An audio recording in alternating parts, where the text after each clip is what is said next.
Thanks for joining us tonight at 10. I'm Garrett Hottle. More than 5,000 customers lost power for a bit earlier today in College Station. We're now learning new details of a shooting that happened in McGregor.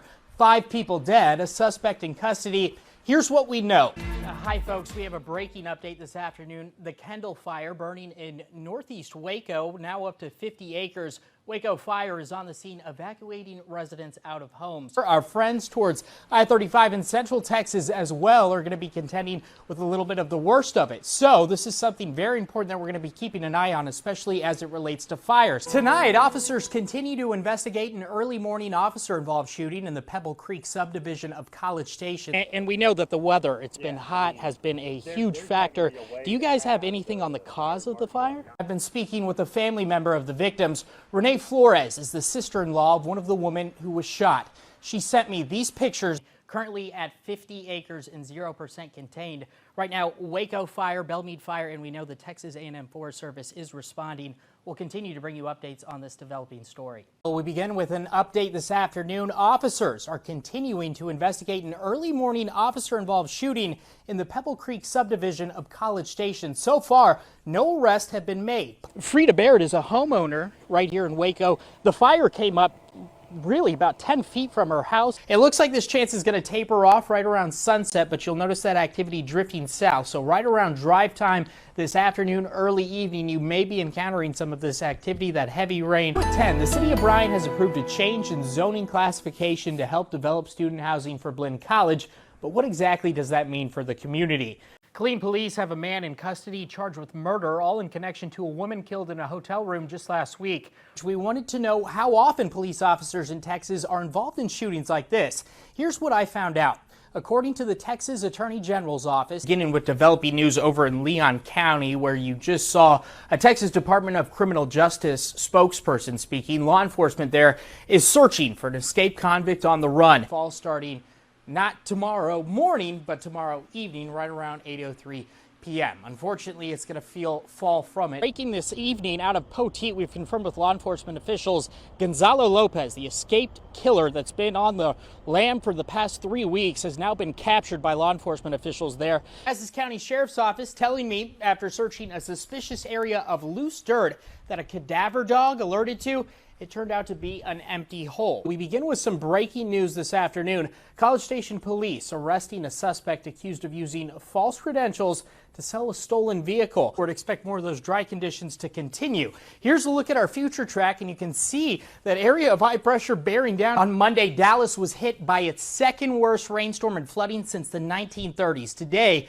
Texas Governor Greg Abbott is signing a disaster declaration to help out nearly 24 counties that were hit hard by heavy rain. We're now into a full week in the search for Gonzalo Lopez, the escaped convict who commandeered and crashed a prison transport bus in Centerville. And that did include reopening Highway 7. Now we're here today in a residence just off of Highway 7 where we have this tragedy occur.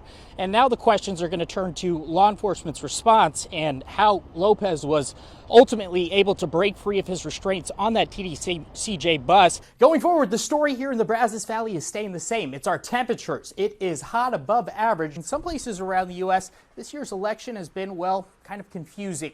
That's because of redistricting. So where has the confusion been the worst? Authorities in the area are asking people for the next 24 hours to avoid a triangular section of Centerville over to Marquay, from Marquay up to Buffalo, and then Buffalo back over to Centerville for the next 12 to 24 hours. Again, that's I-45 south to Centerville west on Highway 7. Bryan police responding to 3 shootings just in 24 hours, the latest occurring around 5:30 earlier today. The Biden administration is taking another step to try and preserve the Obama-era Deferred Action for Childhood Arrivals program, also known commonly as DACA. It allows certain undocumented immigrants brought to the U.S. as children. Well, ahoy, mate! Are you looking for a little fun? You best know some King's English, because it's International Talk Like a Pirate Day. I think you can tell I don't. You're now entering the Red Zone. Our 25 sports team is showing you every game in the area, every hit, every pass, every score. It's coming to you right here in the Red Zone. Plus our game of the week, the Red Zone is straight ahead. And then plus an onlooker at a destructive apartment fire on College Station over the weekend. Tonight, new details on the cause of that fire just ahead. Plus, a look at our Clark roofing cam isn't really telling the story. High temperatures today climbing into the mid to lower 90s. Quiet weather overnight, but we're going to be even hotter tomorrow afternoon as we approach the first day of the fall season. More on your forecast. KRHD News starts right now. Thanks for joining us tonight at 10. I'm Garrett Hottle. More than 5,000 customers lost power for a bit earlier today in College Station. The outages happening to people in the general area by George Bush Drive, Anderson Street, as well as FM 2818. Now, fortunately, power was restored very quickly and the lights are back on. The cause was due to birds getting into equipment at Dowling Road substation. That's according to the city of College Station.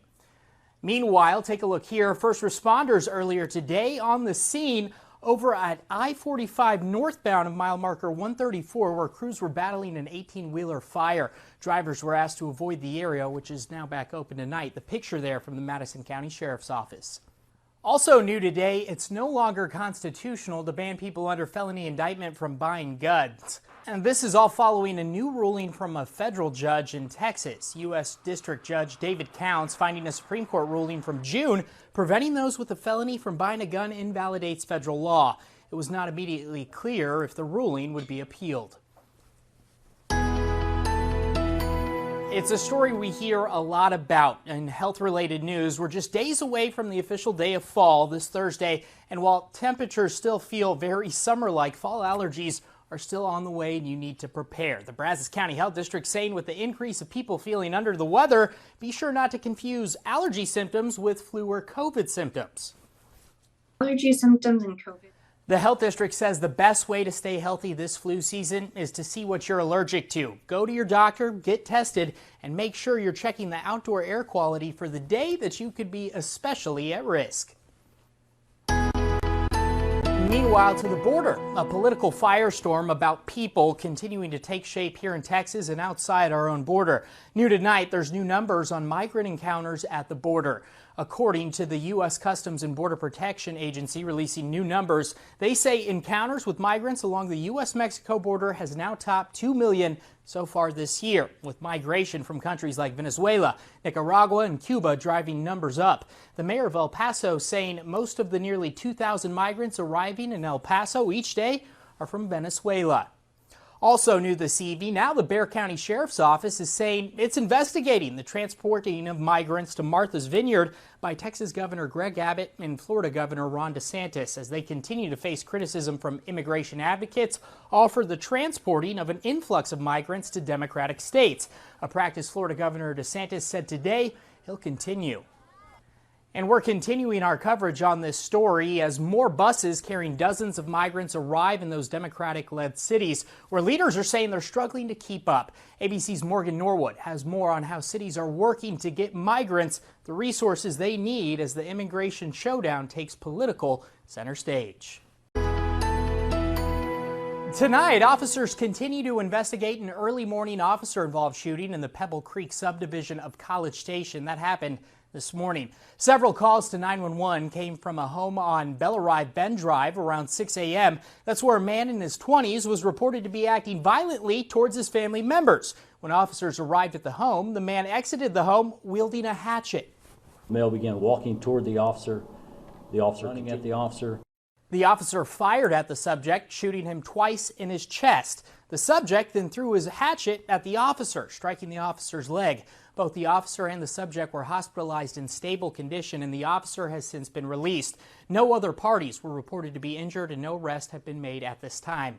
Police haven't clarified why the subject of this call was reportedly having hallucinations, though they have been called to the area in the past. Also, the Texas Rangers will be investigating this incident as a third-party entity.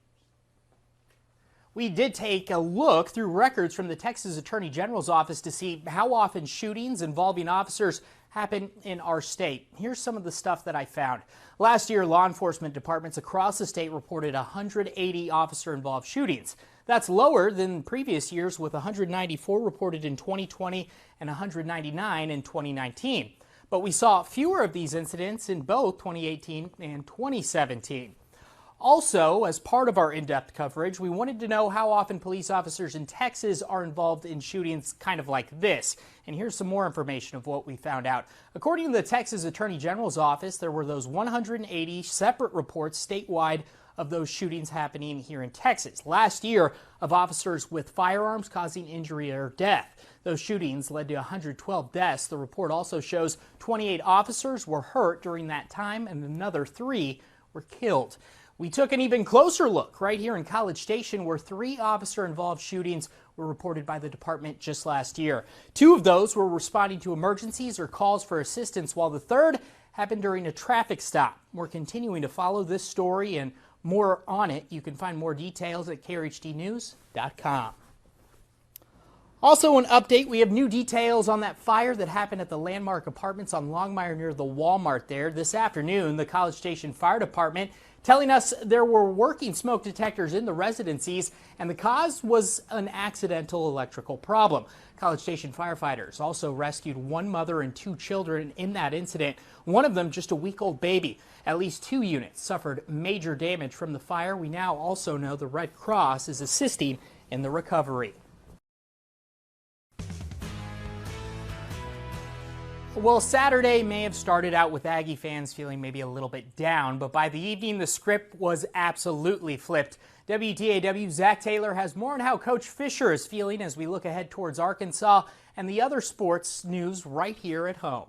Well, you know, it's been beautiful outside when you walk across the Brazos Valley, but it is hot out there. Today, high temperatures climbing in the mid to lower 90s, and it's going to be even hotter tomorrow. That's the big story. Conditions as we go overnight are going to be quiet. Things should be A-OK, but take a look at our high temperatures here. Typically, we're right around that 90-degree mark for normal values right around this time of year. Now, the first day of fall is Thursday, and it looks like we're going to be flirting with record high temperatures possibly as soon as Wednesday, maybe climbing close to that 100-degree mark, and it'll probably feel like that.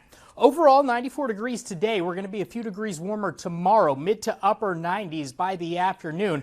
Overnight tonight, lows are going to dip down into the mid to lower 70s as we creep and crawl towards that 9 o'clock hour here. Now, normally when you wake up tomorrow morning, once again, temperatures are close to that upper 60s range. Now, we are going to see those, but not before Thursday.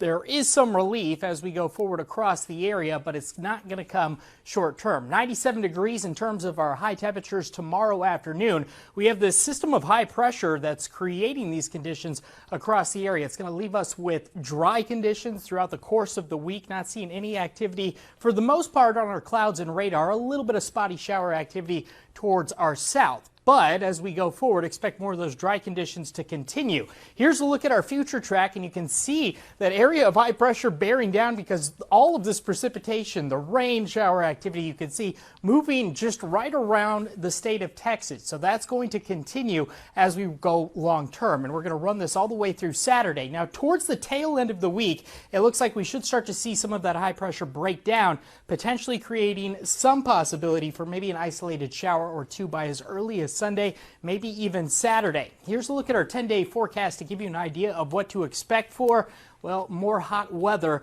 all ahead of the first day of fall on Thursday. Then it looks like as we go into the weekend, we will start to see some relief for next week. I want you to take a look at Monday's temperatures going into next week. We'll see those lows dip down into the mid to upper 60s, more seasonable conditions as our highs dip down into the upper 80s as well.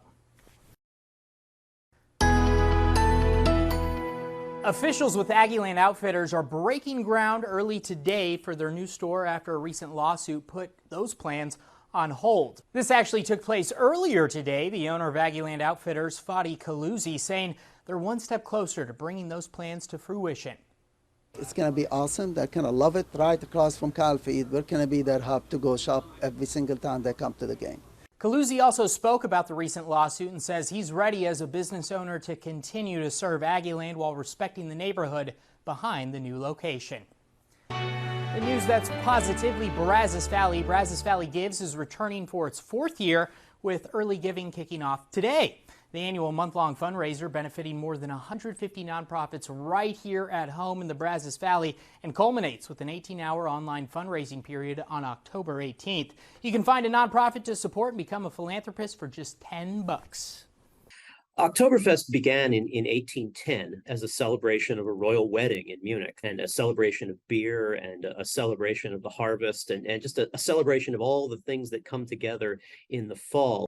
And while Oktoberfest celebrations may have already taken place with some communities, there's others continuing to get ready for the 2-week-long party. One Bryan Brewery is honoring the occasion with traditional beer they've been brewing for months. The owner saying it's finally ready to be shared with the Brazos Valley community members. Take a look here at some of this video. Munich, the capital of Germany, well, that has about 2 million people, but completely transforms during Oktoberfest, including many tourists coming to visit during this time of year.